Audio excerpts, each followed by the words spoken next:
नमस्कार। तो जो भी लोग बीपीएससी टीईआरई 4.0 परीक्षा के लिए अप्लाई करने का सोच रहे हैं, उनके लिए ये जानकारी बहुत बहुत ज़रूरी है। देखिए, एप्लीकेशन प्रोसेस में ना दो बहुत बड़े और कह सकते हैं कि मैंडेटरी बदलाव हुए हैं और इन पर आज हम बात करेंगे। इन्हें जानना सच में क्रूशल है। तो बीपीएससी टीईआरई 4.0 की तैयारी चल रही है ना? अगर हाँ, तो फॉर्म भरने की जल्दी करने से पहले जरा ठहर जाइए, क्योंकि इस बार प्रोसेस में कुछ ऐसे चेंजेस हैं जिनको समझे बिना आगे बढ़ना मुश्किल हो सकता है।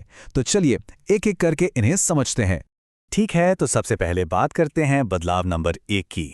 ये जुड़ा है जिला चुनने के यानी डिस्ट्रिक्ट सिलेक्शन के नए रूल्स से। और सच कहूं तो इसे नज़रअंदाज करने की गलती तो बिल्कुल भी मत कीजिएगा। देखिए, फर्क बिल्कुल साफ है। पहले क्या होता था कि कैंडिडेट्स अपनी पसंद के कुछ जिले चुन सकते थे, है ना? लेकिन अब सीन पूरी तरह से बदल गया है। अब हर कैंडिडेट को सभी के सभी जिलों के लिए अपनी वरीयता, मतलब कि अपनी प्रेफरेंस बतानी ही होगी। ये अब कंपलसरी है। हाँ, आपने सही सुना। पूरे के पूरे 38 जिले, मतलब बिहार के सभी 38 जिलों को अपनी पसंद के हिसाब से क्रम में लगाना होगा। एक भी जिला छूटना नहीं चाहिए। ये अब ऑप्शनल नहीं रहा, ये एक मैंडेटरी शर्त बन गई है। तो सवाल उठता है कि भाई अगर ऐसा नहीं किया तो क्या होगा? देखिए, चेतावनी एकदम साफ है।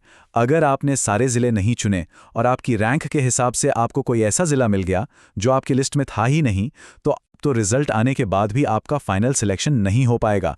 सोचिए, आपकी रैंक कितनी भी अच्छी क्यों ना हो, ये एक छोटी सी गलती सब पर पानी फेर सकती है। तो इस नियम को बहुत बहुत सीरियसली लेना है। चलिए, अब आते हैं दूसरे बड़े बदलाव पर। ये चेंज एप्लीकेशन प्रोसेस के सीक्वेंस से जुड़ा है।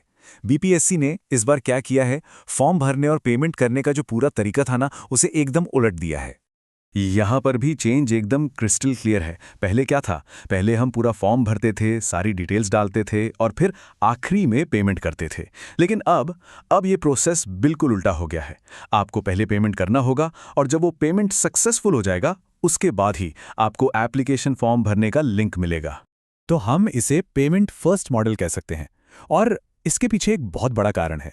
आपको याद होगा, पहले सर्वर डाउन होने की या पेमेंट अटक जाने की कितनी दिक्कतें आती थी। बहुत कॉमन था ये। तो ये जो नई प्रोसेस है ना, ये असल में इन्हीं टेक्निकल प्रॉब्लम्स को कम करने की एक कोशिश है, ताकि एप्लीकेशन भरने का एक्सपीरियंस थोड़ा स्मूथ हो सके। अच्छा, तो ये दो बड़े बदलाव तो हमने समझ लिए। अब उन जरूरी तारीखों पर भी एक नज़र डाल लेते हैं जिनका हमें ध्यान रखना है। देखिए, जो जानकारी मिल रही है उसके हिसाब से ऑफिशियल नोटिफिकेशन 19 से 20 अप्रैल के बीच आ सकता है और उसके ठीक बाद, मतलब 25 से 26 अप्रैल के आसपास एप्लीकेशन प्रोसेस भी शुरू हो जाएगा। तो बस तैयार रहिए। तो जाने से पहले एक फाइनल चेकलिस्ट बना लेते हैं। 3 बातें हैं जो दिमाग में रखनी है। पहली, अपनी पसंद के हिसाब से सभी 38 जिलों को चुनना है। दूसरी, एप्लीकेशन फॉर्म भरने के लिए पहले पेमेंट प्रोसेस पूरा करना है। और तीसरी, 19-20 अप्रैल के आसपास ऑफिशियल नोटिफिकेशन पर नज़र बनाए रखनी है। उम्मीद है कि ये जानकारी आपको एप्लीकेशन प्रोसेस में किसी भी तरह की गलती से बचाएगी। तो अब सवाल बस यही है कि इन नए और ज़रूरी नियमों को जानने के बाद क्या अब आप इस एप्लीकेशन प्रोसेस के लिए पूरी तरह से तैयार हैं?